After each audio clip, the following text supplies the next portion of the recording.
Hello YouTubers, Atari Leaf here with 3 quick Commodore Vic-20 reviews. The first is Atari Soft's Battlezone, based on the arcade hit of the same name.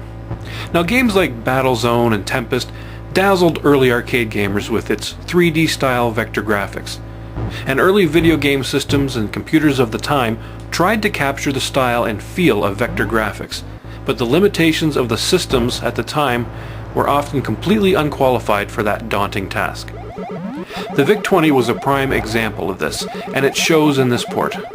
Although I'll give them kudos for an impressive effort, a high-action game like Battlezone doesn't quite work on the Vic-20 for me, with the slow and plodding graphics moving along at an almost slideshow pace, and a radar screen whose dots are so small as to render it almost completely useless. Now this is not to pick on the Vic-20. In fact, many of the systems at the time just couldn't do justice to a game like Battlezone.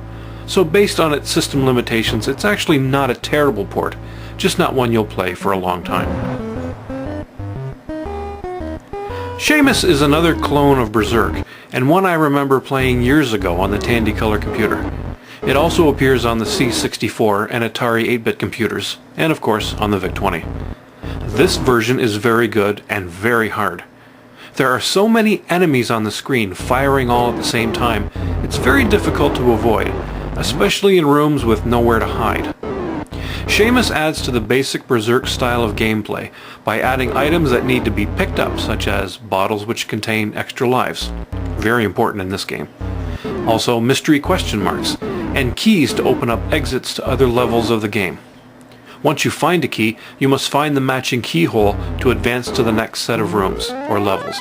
And like Berserk, there is an evil Otto type character known as the Shadow, who will pursue you if you dawdle too long in any one room. Shamus is another great clone of Berserk, which adds to the basic gameplay, making it a thoroughly satisfying experience.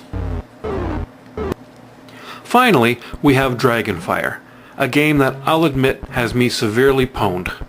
It's a port of the Imagic title that originally appeared on the Atari 2600, and this version on the Vic-20 looks and plays very well, and the graphics and sound are excellent.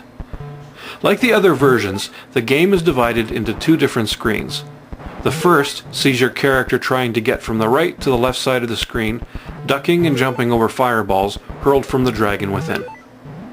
Once you get inside the castle, you must gather all the treasure while dodging the dragon's fireballs, and exit the screen at the top left to start all over again. Lather, rinse, and repeat.